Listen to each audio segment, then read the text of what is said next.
sound of collision.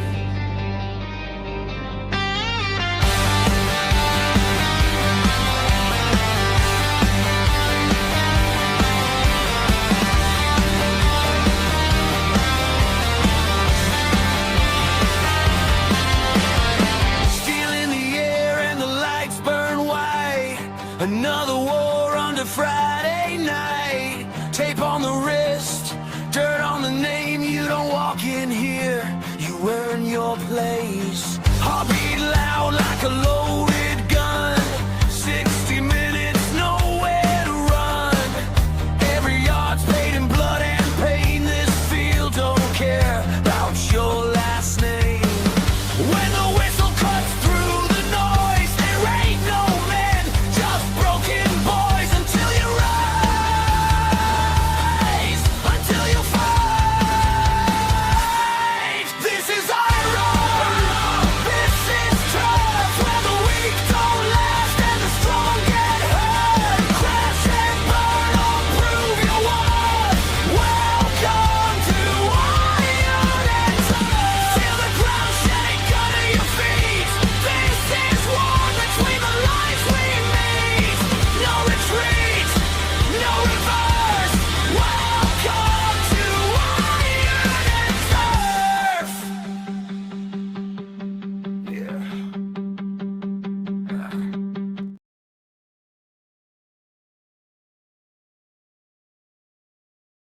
What is up, everybody? Welcome to another episode of the YouTube exclusive show of the Junkyard Media Group. That is Iron and Turf. I'm your host, Junkyard James. I appreciate every single one of you for hopping on and listening to this episode here on YouTube. As you can tell by the title of this episode, we are about to conduct the first of probably a few mock draft episodes of this show, where I'm just going to give you my assessment of where I think some of these players could go, where I think teams could go, and yeah, let's jump right into everything. But first, go ahead, if you haven't already, click that like button for me, turn on those notifications, hit that notification bell, like and comment, and hit that subscribe button. Let's get going. Here we go. We're going to test this out. I've tried this several times, so this hopefully this works this time. But here we go. Let's jump into the mock draft portal here. And obviously the first team that is on the clock is the Las Vegas Raiders, and this might be, and this seems to be the case most of the time with the first overall pick. We kind of know where they are going. I think the draft really begins at pick 2. I think Vegas is locked in on this pick, and it's Fernando Mendoza, the quarterback out of Indiana. I think we saw with Vegas last year, the Geno Smith project didn't work, and they don't really have another quarterback in the fray. I don't think they're willing to spend the money to get a quarterback like a Malik Willis, who's going to offer top dollar, he's going to get top dollar offers from other teams. So it's Fernando Mendoza going number 1 to the Raiders. Mendoza is I think a really good quarterback. I don't think he's necessarily going to jump in and succeed year 1. It might take a year or 2 for him to grow into an NFL caliber system. But he will be. He is an NFL quarterback. I think he is, better than some of the starters or even backups in the NFL currently. And so Mendoza, I think, fits in well in Vegas. and he'll succeed if they, put people around him and give him some weapons in Vegas. Now we go to number 2, and this is where I think the draft could change a little bit. Now, obviously, for this first mock draft, we won't do any trades. We won't do any any of that funny business. This will just be straight up and down. Where do I find fits among the top teams and all these players here? So no trades. I think the Jets honestly could trade back, but they do have another first-round pick as well in the mid-teens. But with pick number 2, they traded Jermaine Johnson this week, which came as a shock to me. He had a down year, but he's a multiple-time Pro Bowler, I believe. He's a really good edge rusher, and it makes me think, okay, they're going to get another edge here. And so there's 2 players that come in mind that I've heard a lot or I've read a lot about the Jets possibly targeting. The first being Arvell Reese, the linebacker out of Ohio State. The second is Rueben Bain, the edge rusher from Miami. And to me, it just makes a lot of sense if the Jets were to keep this pick that they would go with Rueben Bain at pick number 2. They need an edge rusher. They don't got anything to replace Jermaine Johnson. I don't think there's a whole lot of. I mean, maybe they swing the fences out of Joey Bosa in free agency, but I think you get a guy here in Rueben Bain who probably can be just as productive as a Joey Bosa type player for a lot cheaper, and I think that's a slam dunk pick for the Jets if they go Rueben Bain. So I'll give them Rueben Bain at pick number 2. Now we get to the Arizona Cardinals. And I'm going to be completely honest with you. The Cardinals need a whole lot of everything. This is not a good situation. There's a good chance that Kyler Murray's gone. You got Marvin Harrison Jr., but there's been talks that, even he may be gone. I don't, you look at the situation in Arizona, and it is a messy situation down there in Phoenix, Glendale, I guess. But on the bright side, I think there are some really talented players in this draft that they can go after. To me, the obvious pick for me is they need help on that offensive line. And so I'm tempted to go offensive line here. And so you look at the offensive line players, if we were to scroll into offensive line players here, and you look at, I think their big needs are in like the tackle. You look at the tackles, there's not like a top 5 guy, right? You look at the guards, and it's the same story. There's not a guy that I think that you're really willing to move home and move a lot to pick. And so the offensive line, I probably pass, and I go for a player here that I think could really help get a weapon for whoever comes in at quarterback. And we're going to get the first Ohio State player off the board here, and that's Carnell Tate, the wide receiver out of Ohio State. You partner him up with Marvin Harrison Jr., and I think you have a pretty good 1-2 punch there. And it's the first, wide receiver off the board, going pick 3 to Arizona. We then go to Tennessee, who by all means needs to get Cam Ward some weapons. This is another, if Carnell Tate doesn't go 3, he's going 4 type of situation. I think right here, obviously, the Titans picked up Jermaine Johnson in that trade with the Jets. So I don't necessarily see them going someone like David Bailey, the edge rusher. I don't see them going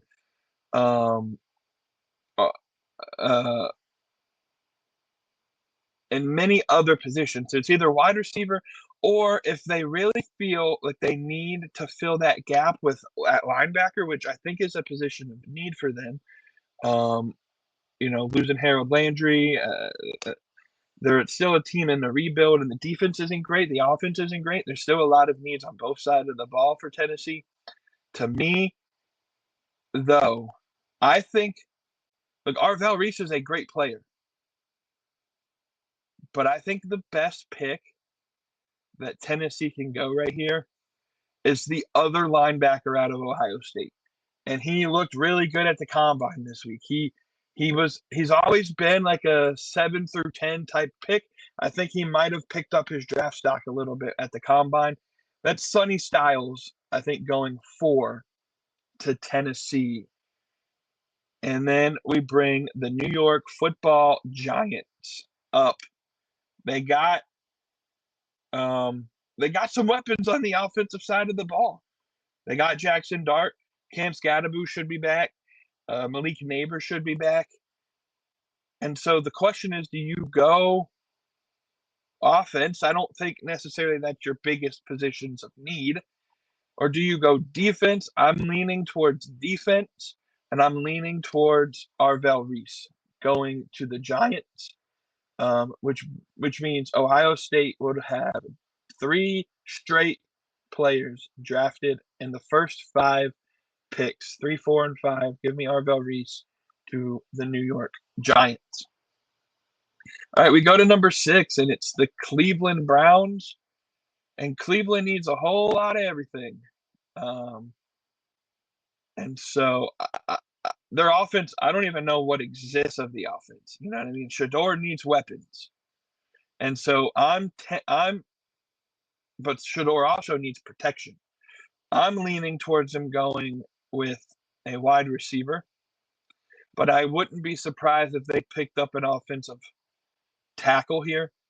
I think, though, the guy that goes to Cleveland, and he's going to have to try and be the next great, wide receiver in Cleveland, and that's going to be Jordan Tyson out of Arizona State.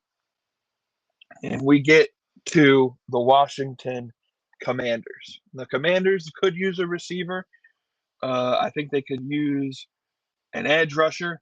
They could use a safety. And so where I'm looking, when I watch the Commanders play football, like, I think their front seven's usually pretty good, right? Like, they're not great, but they're pretty good.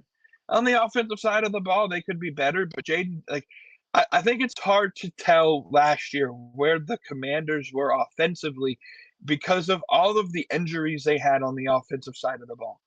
I think they're a much better team than their record indicates. They're not a bottom 7 team in the NFL, in my opinion, and they're not a bottom, offense. I think they really do need to shore up the defensive backfield.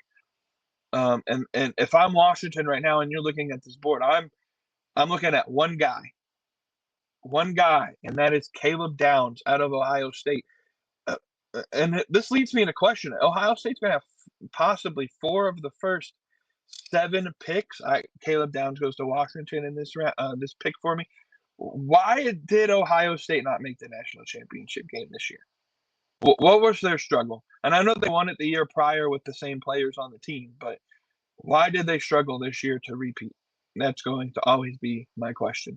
All right, we go to the New Orleans Saints.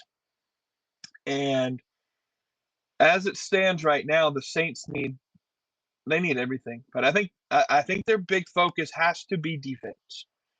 The offense, the way it is right now, cannot keep up with how poor the defense plays, right?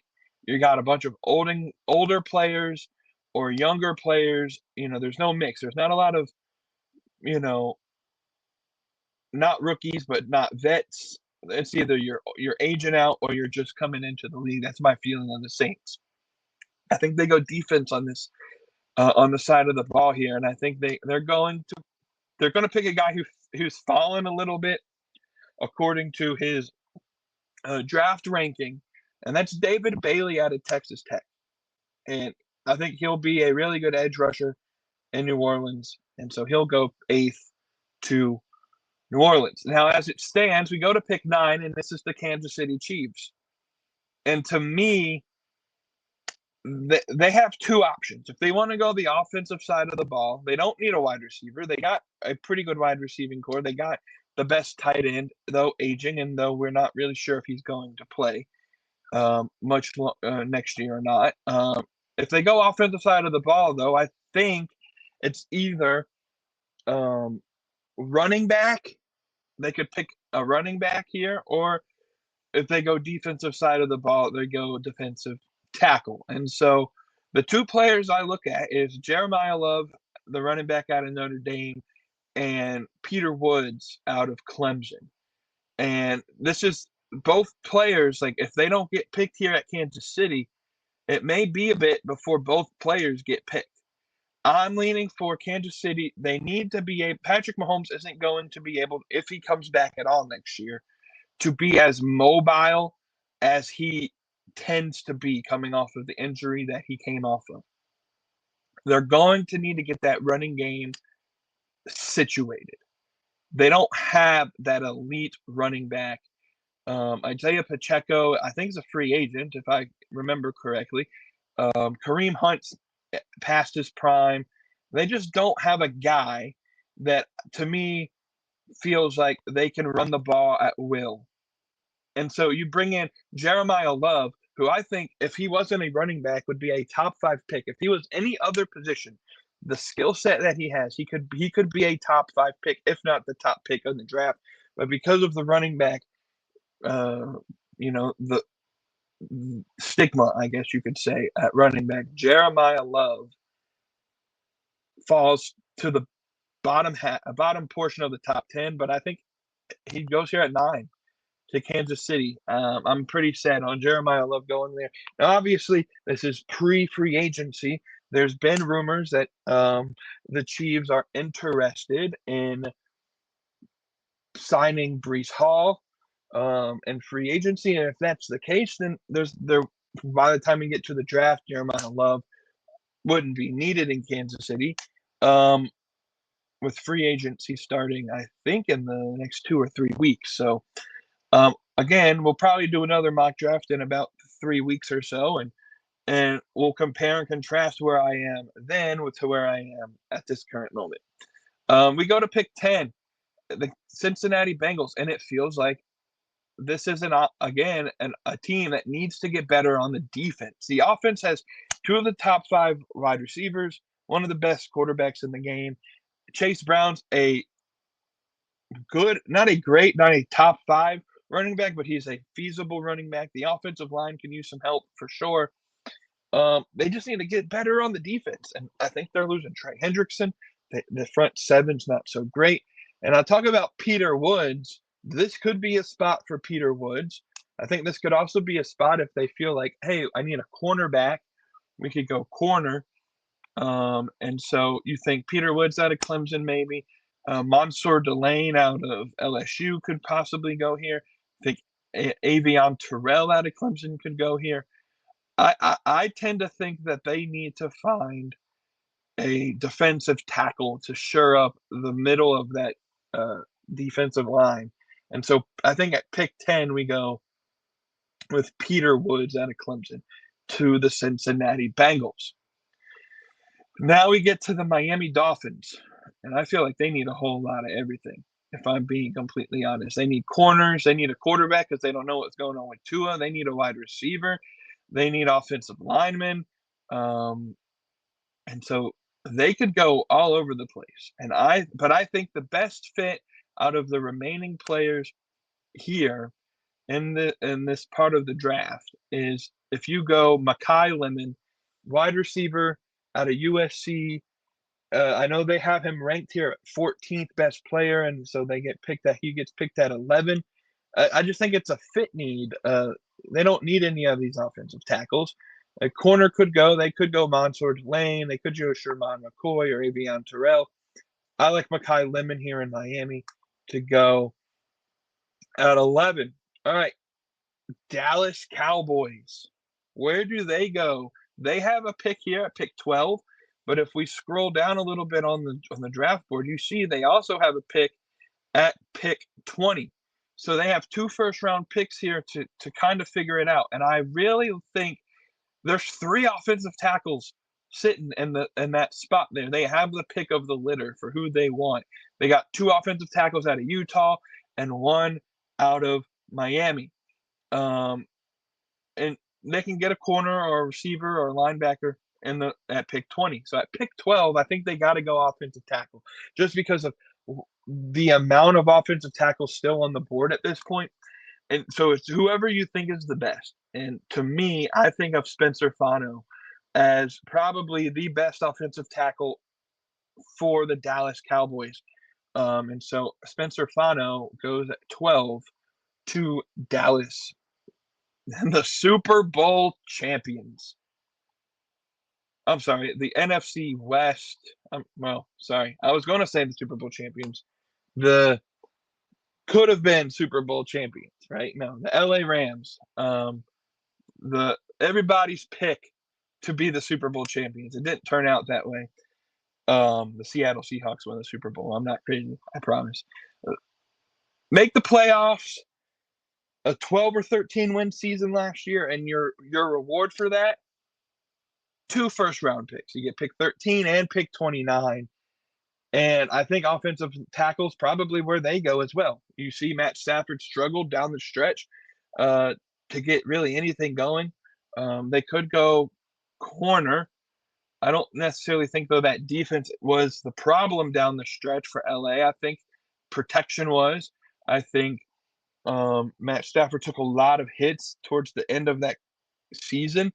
And against really good defenses, they couldn't really do what they did best, which was, go down the field. And so I'm looking here, and I'm going offensive tackle for them. I think that's a big need for them. And so I think, though, I'm going to pick Francis Mauigoa, offensive tackle out of Miami, to go to LA, and they get another pick here at the end of the first round that they can address their other needs.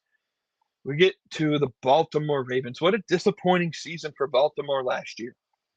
And granted, Lamar was hurt to start the year. They started the year like 2-4, 2-5, something like that, and they just couldn't catch up. And still, at 8-9, almost won the division. It came down to the last week against Pittsburgh. They get the pick here at pick 14. They're still a good team. I think they'll be fine. They could go probably offensive guard. They could go cornerback here, edge rusher here. My biggest thing is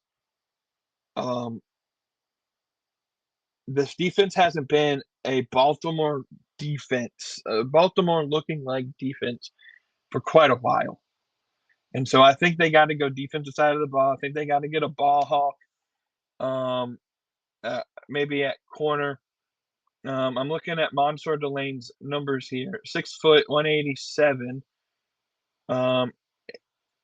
He has the upside, I think, to be an elite NFL corner. And so, hey, that's what they need. They need somebody that can be a really solid corner, and they don't really have that right now. A lot of their cornerback experience, and you think they've been trying vets, they've been trying Jair Alexander type people, and it hasn't been working for them. So give me Mansour Delane, corner out of Louisiana State University, going 14 to the Ravens, which sets up the Tampa Bay Buccaneers. And what do they need? They need defense. They need offensive guards. They need offensive line. They need a lot of things, but I think the biggest position of need probably is an edge rusher. Like somebody that can get to the quarterback. And you look right now, though, they could also probably use a tight end. There's been reports that Cade Otton is leaving and going somewhere else. Most rumors say Philadelphia could pick up Cade Otton. I mean, Kenyon Sadiq sitting down there, and he looked really good at the combine yesterday. He might jump up the list here if and go there. But is a tight end a big need? I don't really know if they would risk it at 15 to pick a tight end. And so I think their safe bet is going to be getting a position of need that is reasonable. Though seven positions. Man, I maybe sold myself in on Kenyon Sadiq going right here to Tampa. In fact, maybe I'm the first to do this, and maybe but here we go, 15 to Tampa Bay, tight end out of Oregon, Kenyon Sadiq. I think that would be a great fit for Tampa. He's fast, tall, lanky, a really good receiver. I think Baker Mayfield would love a tight end like Kenyon Sadiq, so I got him going 15 to Tampa Bay. All right, we're back to the Jets. Like I said, this pick came from the Sauce Gardner trade to Indianapolis. I don't think the Jets thought this pick would be this high up in the draft when they traded Sauce Gardner. I think maybe they realized, hey, we actually kind of got a steal here. All right, so you picked up your edge rusher, and now it's time for you, I think, to go wide receiver. And so, or defensive tackle.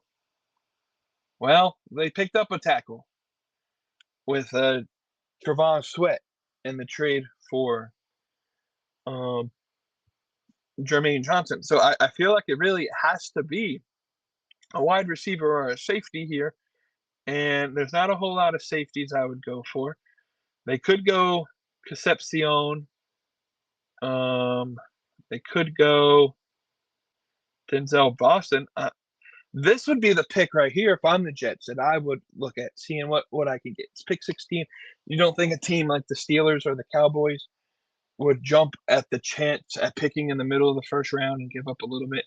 But I'm not doing trades here, so I'm going positions of need. They kind of have a really good young offensive line. But I do think it would be nice if they had that replacement to Sauce Gardner. And that replacement to me is Avion Terrell from Clemson going to the New York Jets. All right, we go now to the Detroit Lions. Offensive tackle always at risk here. Caleb Lomu still on the board. They could go safety. They could go edge rusher and Keldrick Falk. I'm leaning towards they need to protect Jared Goff. That offensive line has been shaken up a little bit. That offense hasn't been what it used to be. And I think it starts at the front five and that offensive line, the big boys up front. So they're going to take that risk, and they're going to pick up Caleb Lomu out of Utah. He goes to Detroit to become a Lion. And now we're heading over to Minneapolis, Minnesota, to the Minnesota Vikings. They need a corner. They need a running back. They need a tight end. Like if Sadiq doesn't go 15, he could go 18. But I think a cornerback was probably the biggest need for them. And sitting at the top of the board, there's Jermod McCoy out of Tennessee. So that's their biggest need to me. And at this point, you don't risk it going, another position and risking a player here. Jermod McCoy is going 18 to the Vikings. And it's my hometown team. Not my team, but my hometown team. The Carolina Panthers. They need an edge rusher. They need a safety. They need corners. They need a lot on the defensive side of the ball. And they're a step away. Like they made the playoffs this year. And so they're just one step away from being a good team, being a team that can compete. And they almost beat the Rams, if I remember correctly, in that playoff game. And so I think they need a little bit more. And I think that little bit more starts at protected Bryce. And there's an offensive tackle that I really like, and by the name of Caden Proctor out of the University of Alabama, who I think fits perfectly The whole Ike Ekwonu experiment hasn't worked.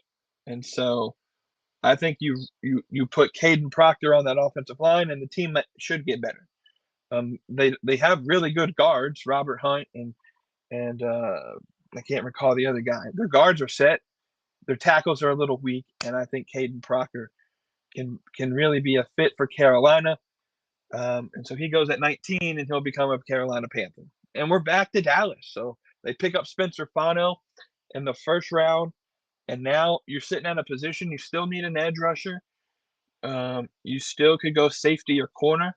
You could go linebacker here, but the positionings fit better at 20 than they did at 12 for some of these players. I could see Akeem Mesidor going here. I could see Keldrick Falk going here. But if I know something about Dallas, it's that they like to throw caution to the wind sometimes at some of their picks. And so I feel like this pick here at pick 20 could be an out of the park pick. Someone that no one really saw them picking, but it's maybe a position of need. I think their biggest need is, who do they have at linebacker anymore? Like Micah Parsons is gone at edge. They no longer have, like, they used to be dominant with their linebacker positions, and they haven't been recently. Tell me if I'm wrong here. Would it not make sense for them to go CJ Allen? I know it's a bit of a stretch, like he's the 31st ranked player, but he's an old school linebacker from Georgia, a really good starter. He's a really good defender. He's rangy and explosive. Like that, to me, CJ Allen reads Dallas Cowboy for some reason. And that's what I'm going with. I think Dallas makes a splash. They get a linebacker because they need a linebacker. And so CJ Allen comes off the board at pick 20. And there he is. And now we go Pittsburgh. And so Pittsburgh, they have a decision to make. Do they want a quarterback? And Ty Simpson's on the board. Or do they want to pick a quarterback in free agency and spend $40 million a year on Malik Willis? I think the safer bet, because Malik Willis, like, he was good in Green Bay last year in the limited time that he had due to the Jordan Love injury. But I think the same questions apply to Malik Willis that would apply to Ty Simpson. And that being, can he be a starter in the NFL in a tough division like the AFC North? And like Aaron Rodgers, I don't think is coming back to there. I really like Ty Simpson. To me, fits a Mike McCarthy style better than Malik Willis would. I think that's the position that they gotta go. I don't see Ty Simpson following.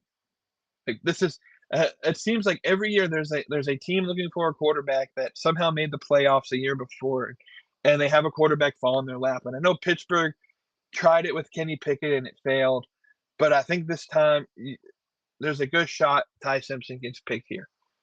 And so give me Ty Simpson going to the Pittsburgh Steelers, setting up the LA Chargers. And they're just a couple pieces away from making a run as well last year. Probably could have beaten the Patriots, though they didn't. And I think part of that is because defense. They don't have anybody that can get to the ball. If you saw what they did at the Super Bowl, right? The Seahawks, they got to Drake May. The Chargers couldn't get to Drake May all night when they played him in the playoffs. They need an edge rusher. And so now the question has to be, which edge rusher do you get? Do you trust in Keldrick Falk from Auburn or Akeem Mesidor from Miami? And that's the question. I'm thinking right here, Keldrick Falk is 6'6", 276. This says he has raw strength, fast striding pursuit. His only downfall, and the reason why I have him falling a little bit from his projected number, is pass rush. He's not really good in the pass rush. You know what I mean? So he had 7 sacks in 2024, but did nothing in 2025. He's a really good run defense player though, and when you're going to have to go against teams like the Denver Broncos, who Sean Payton, he runs the ball a lot. The Chiefs, I think, are going to lean on the run more with Patrick Mahomes' mobility being limited coming off the injury. And then the Raiders are a pretty good run team as well. I think it's good to have a run stopper in Keldrick Falk. Akeem Mesidor is a really good player, but I like Keldrick Falk going here to the Chargers. So that means the last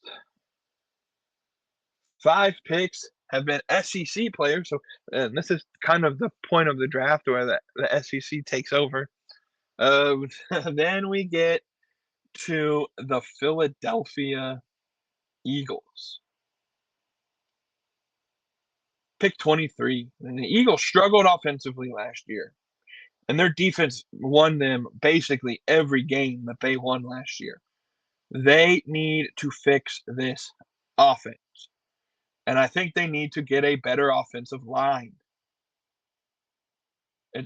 Like, as much as I like to hate on, and people tend to hate on Jalen Hurts, he can't do anything when he's running for his life. I think you need a better offensive line. I think you need an offensive guard. I think you need to replace Tyler Steen because he was just god-awful last year. You may need an offensive tackle because Lane Johnson, though I think he's coming back, he's usually hurt quite a bit, I think a good pick for Philadelphia in this draft, pick 23, you work on your offensive line. There's a guy that's, used to playing in Pennsylvania, still on the board. Olaivavega Ioane, offensive guard, Penn State, falls into the lap of Philadelphia Eagles. He'll go at 23 there. And Penn State gets a guy off the board. All right, we go to the Cleveland Browns again. So they made a pick, Jordan Tyson, a wide receiver out of Arizona State, and they still need some help on that offensive line. But I do think to be honest, offensive line is their biggest need everywhere. So you got to say, where do we go offensive line? Do we go tackle? Do we go guard? Are there any guards that are worth, making a risk for at the bottom of this draft? I could see them trading here. But because there's no trades available, offensive tackle, Monroe Freeling is going to be a Cleveland Brown, and he's going to try and be the next Joe Thomas-like player in a Cleveland Brown uniform. Which brings us to pick 25, the Chicago Bears, who, man, they were good. They were good this year. Number 2 seed in the NFC. The defense just kind of collapsed at the end of the year. I think they need a pass rusher. They need somebody to hog up holes in the middle here. And I think Caleb Banks out of Florida does just that. 327, 6'6", 4 tackles in 2024. He has 35-inch arms. Big boy, very powerful. Big man. 327, 6'6", coming in as a rookie. Yeah, he's going to clog some holes. Give me Caleb Banks to fill up the defensive tackle spot for the Chicago Bears. All right. And it gets me to my team, the Buffalo Bills. At pick 26, there's quite a bit of needs for this team. They need a wide receiver. They could go edge rusher here. They could go safety here. They could go linebacker here. There's a lot of needs for Buffalo. And let me make my opinion here. I don't think you draft a wide receiver in this position. I know KC Concepcion is still on the board here. He's a Rochester kid. He could, making a homecoming here. I think you got to go defense. And I know somebody's going to hate me for saying that. But here's the thing. This wide receiver class is really deep. You think you can get in the second or third round someone like Elijah Surratt out of Indiana, who I think is a first-round talent that's just bolstered down and going to be a day 2 guy. I think the Bills are going to end up making a move for a veteran wide receiver. Someone like Mike Evans fits the bill of what the Buffalo Bills need. And I don't trust the front office of the Buffalo Bills at drafting wide receivers in early rounds. That's how we ended up with Keon Coleman. Here's the thing that I've been saying about Brandon Beane for a while. He's really good at finding gems. He found Khalil Shakur on day 3 in the 4th or 5th round. Gabe Davis was a 5th round pick. He's good at finding gems, but he's not really good at assessing talent from an early, like the people that are supposed to be good. He usually picks the wrong guy, and so I like KC Concepcion, but I have some concerns about where he would fit in the scheme of the system. Plus, you hear Joe Brady at the combine say that he feels like Khalil Shakur can play inside and outside, and that we really don't have a wide receiver problem. I don't think they're going offense here. I really think they're going defense. And now that my rant is over, there's been one player that I've been zoning in on, and that's Akeem Mesidor. AJ Epinesa, I think, is a free agent. We're losing Joey Bosa. So who's going to be the guy alongside Groot? Greg Rousseau. And to me, it's Akeem Mesidor possibly. But there's also a guy that I think may crawl up the board here a little bit after his combine numbers that I really like it. Maybe we get him in round 2 if he's still available. I don't know if he will be. Let me see if I can find him. The safety from Oregon, Dylan Denneman, right? I don't know if he's gained enough ground to become a first-round prospect here. Those are the 2 guys. Like we need a safety, we need an edge rusher to play it safe for this first mock draft. I'm not going to be like, yeah, we're just going to pick a guy who's a second-round projection. That's not a Brandon Beane thing to do. I think Akeem Mesidor is a knockout pick here. So Akeem Mesidor, welcome to Buffalo. You'll be an edge rusher for the Buffalo Bills. All right, we go to San Francisco. This is a team that I think could also go wide receiver. And so you have Denzel Boston sitting there. You have KC Concepcion on the board. I like KC Concepcion to go to San Francisco. I think he can fit that system. Ayuk's probably gone. Like that's another guy that I think could go to Buffalo is Brandon Ayuk. But here we go. They need a replacement for them for Ayuk, and Debo's gone now, and there was just a point last year where San Francisco had like every wide receiver hurt. They didn't have a healthy wide receiver, I think, at some point. Their offense was obliterated with injuries this year.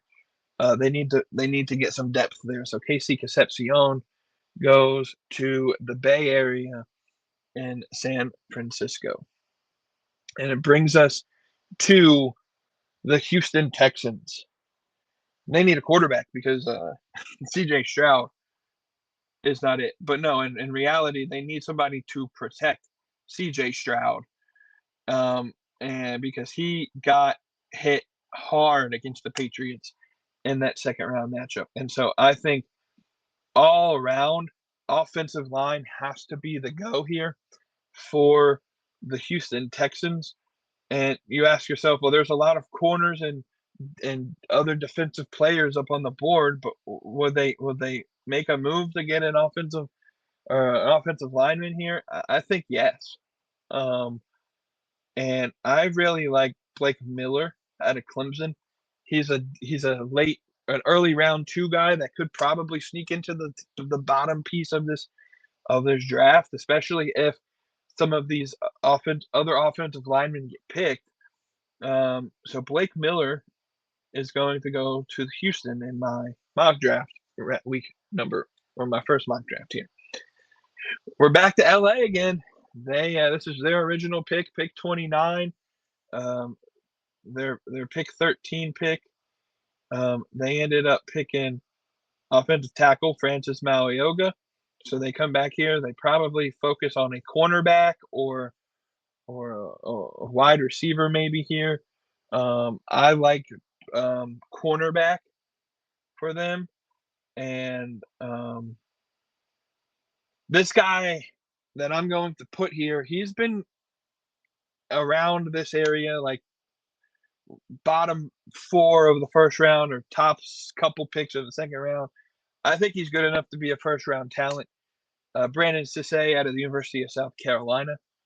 I think he goes to LA, and I think he does pretty good. He's a really good corner. Like, he's a shutdown corner. I think he can transition well to the NFL. Last 3 picks, guys. Denver Broncos. What do they need? They need a wide receiver, probably. Tight end here. You could think D tackle. There's a couple needs. They obviously weren't great against the Patriots in the AFC Championship game. That's without their quarterback playing. I think they could go defensive tackle here, and so I think Caden McDonald out of Ohio State could be a good pick. I think you could see someone like honestly, like Anthony Hill out of Texas, make him run up here, or an AJ Halsey if they want to go safety. I don't know if they really need a safety that much though. So I'll go Caden McDonald as the top guy here for the Denver Broncos. Now we get to the New England Patriots, losers of the Super Bowl. They looked absolutely atrocious in the Super Bowl. Offensive line should be their go. But there's not a whole lot of offensive linemen here. They might do some work on the offensive line in free agency. I think the go here has to be safety. Because I know you got Christian Gonzalez on one side, but who's your other safety? You know what I mean? And when Gonzalez goes down, who do you have really helping you on that ball? I really think a safety could work wonders for the New England Patriots. Mike Vrabel's a defense guy. To me, when you have defensive head coaches, it typically means you're going to go defense most likely. There's not a whole lot of offensive line talent available that I think has a first-round grade. They could go edge rusher with TJ Parker maybe, but I really like this safety AJ Halsey out of LSU. He is early second-round grade maybe, but I think of him as a first-round player in most other years. There's just a lot of other really good talented players here. AJ Halsey, I think, can be a first-round guy, and he's going to be my pick out of LSU to go to the New England Patriots. All right, and we get to the final pick of the first round, and you have the Seattle Seahawks on the board. Where does Seattle go? They need some corner help, though. Their defense was stacked last year. I think they maybe go offense. I think maybe like running back might be an issue. Kenneth Walker, I think, is going to get the franchise tag, so he should be fine. They should get their other running back from injury. For some reason, I'm drawing a blank on his name right now, but they should have that two-headed monster back next year. I think they could go wide receiver here because Cooper Kupp's past his prime, and he's not going to be super productive. I know they have Jackson Smith and Jigba, but you saw they were aggressive at getting wide receiver at the trade deadline with Rashid Shaheed. Well, Shaheed's a free agent, and I don't know if they bring him back, but I think someone like Denzel Boston out of Washington, so he knows the area, he knows the weather. He is, 6'3", 6'4", 209 pounds. He's a red zone mismatch. He's a good receiver. He has some speed. I think he has a 1.2 drop rate. He's a really good receiver and a guy that I really think could go earlier if some teams decide to go receiver. Like the Bills, I've heard are mocked to get Denzel Boston, and I wouldn't be upset with the Bills getting Boston. But the fact that he's still on the board, he knows the area, he's close to Seattle. I think Seattle really has a need for a receiver to replace Rashid Shaheed. In that slot type of wide receiver, like 2B option there.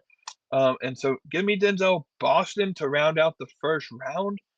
And guys, that's our mock draft. I think that's a good mock draft. If I say so myself, what do you think?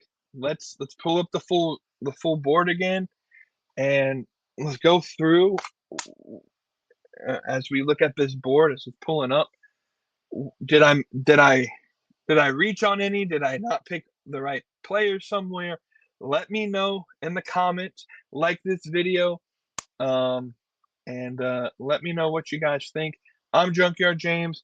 Well, this is kind of the content we're going to get from Iron and Turf until the season kind of kicks back up and we can start talking about actual content. The off season is going to be a lot of free agency, mock draft, stuff like that. So let me know what you guys think. I'm Junkyard James. Like, comment, subscribe, and we'll see you next week. This is Iron and Turf.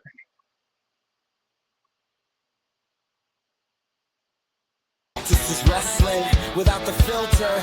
This is beyond the